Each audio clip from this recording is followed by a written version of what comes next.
भारत की राजनीति में पदयात्राओं का काफी लंबा इतिहास रहा है। जब भी कोई पार्टी या कोई नेता चुनावी राजनीति में कमजोर होता है तो वह यात्राओं का सफर तय करता है। जी हाँ, जनता से समर्थन हासिल करने के लिए, क्योंकि पदयात्राओं में नेताओं का जनता से सीधा संवाद होता है। इस समय देश में एक पदयात्रा की खूब चर्चा हो रही है, वह है भारत जोड़ो यात्रा।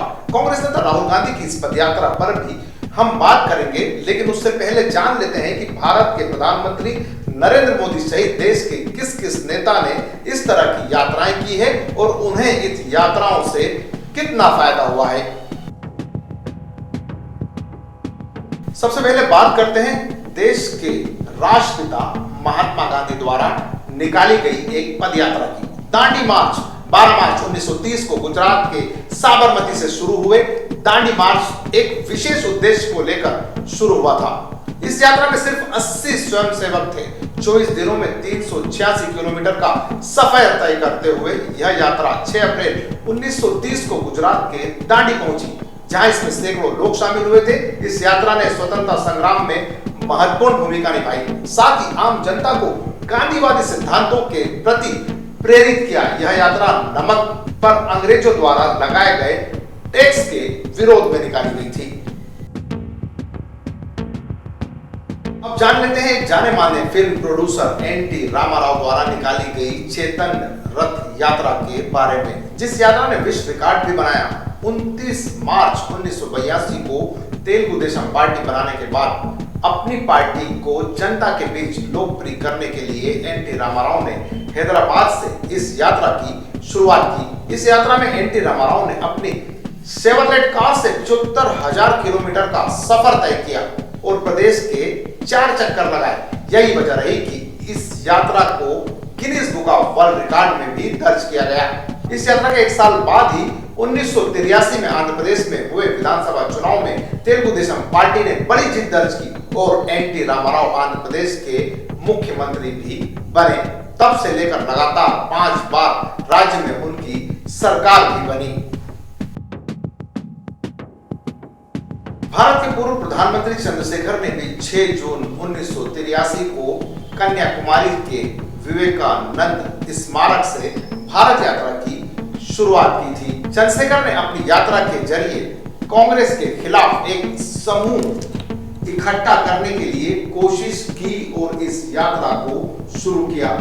जनता को रोटी, कपड़ा, मकान, पढ़ाई, दवाई और पानी जैसी मूलभूत सुविधाओं के लिए वोट मांगने को प्रेरित किया। इस यात्रा से चंद्रशेखर को राष्ट्रव्यापी पहचान मिली, जिसकी बदौलत वीपी सिंह की सरकार गिरने के बाद कांग्रेस के समर्थन से 10 नवंबर 1990 को चंद्रशेखर भारत के 8वें प्रधानमंत्री बने। देश के पूर्व प्रधानमंत्री राजीव गांधी ने भी 1990 में चुनाव में मिली हार के बाद रेल यात्रा कर जनता में पहुंच बनाने का प्रयास किया था। इस यात्रा के दौरान राजीव गांधी सेकंड क्लास की बोगियों में सवार होकर देश भर का दौरा कर रहे थे। हालांकि कांग्रेस की आंतरिक कला की वजह से राजीव गांधी को इस यात्रा से उम्मीद के मुताबिक सफलता तो नहीं मिली, लेकिन इस यात्रा से उनका सियासी कद जरूर बढ़ गया। राजनीतिक यात्राओं में शुमार इस यात्रा ने आजाद भारत की राजनीति की दशा और दिशा को बदल कर रख दिया। देश के पूर्व डिप्टी पीएम लाल कृष्ण आडवाणी द्वारा निकाली गई इस यात्रा की बदौलत देश में हिंदुत्व की राजनीति का उदय हुआ। 25 सितंबर 1990 को तत्कालीन भाजपा अध्यक्ष लाल कृष्ण आडवाणी द्वारा सोमनाथ से अयोध्या तक की रथ यात्रा शुरू की गई। हालांकि लाल कृष्ण आडवाणी अपनी यात्रा को पूरा तो नहीं कर पाए, क्योंकि अयोध्या पहुंचने से पहले ही बिहार के समस्तीपुर में उन्हें गिरफ्तार कर लिया गया। इसी यात्रा की बदौलत 1991 में हुए लोकसभा चुनाव में भाजपा को पिछले चुनाव में 35 सीटें ज्यादा मिली।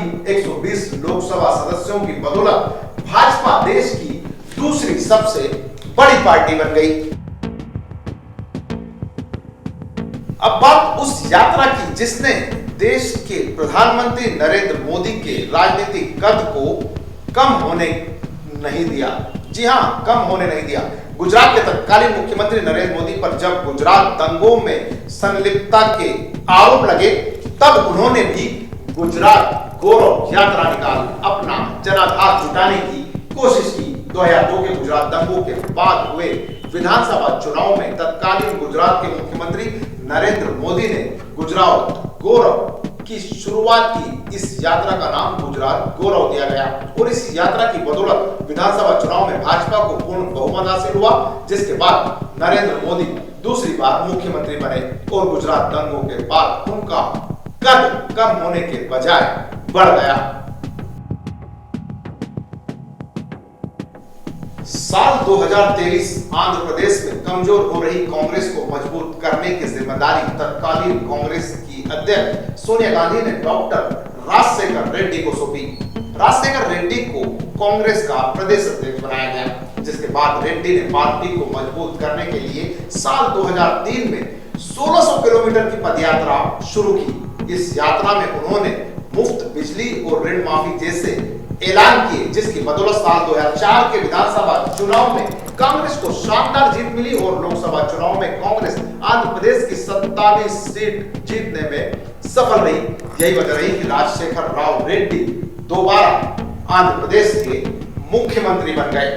अब एक और यात्रा, जी हाँ, पश्चिम बंगाल की मुख्यमंत्री ममता बनर्जी भी अपने राजनीतिक सफर की शुरुआत पद यात्रा से ही की है।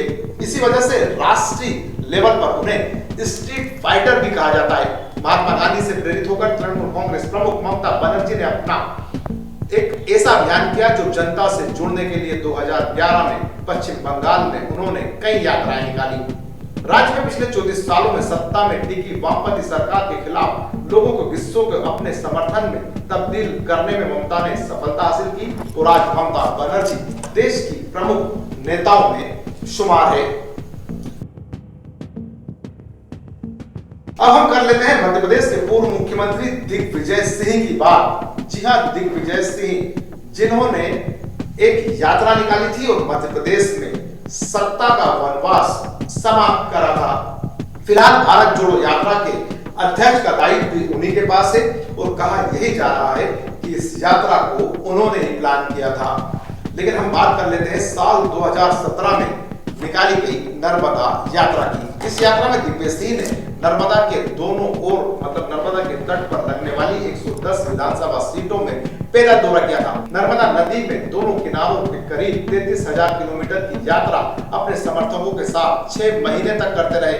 कांग्रेस के वरिष्ठ नेता दिग्विजय सिंह 192 मतलब 192 दिनों तक अलग अलग क्षेत्रों में पदयात्रा करते रहे, जिसकी बदौलत 2018 में हुए विधानसभा चुनाव में कांग्रेस को 114 सीटें हासिल हो पाई। ये थी देश की वह 10 यात्राएं जिन्होंने देश की राजनीति में बड़े बदलाव किए। अब राहुल गांधी क्या इन्हीं यात्राओं से प्रेरित होकर भारत जोड़ो यात्रा कर रहे हैं? यानी राहुल गांधी की भारत जोड़ो यात्रा के पहले भी कई राजनीतिक यात्राओं की तरह उन्हें भी राजनीतिक लाभ मिलेगा या नहीं, यह तो आने वाला लोकसभा चुनाव 2024 तय करेगा।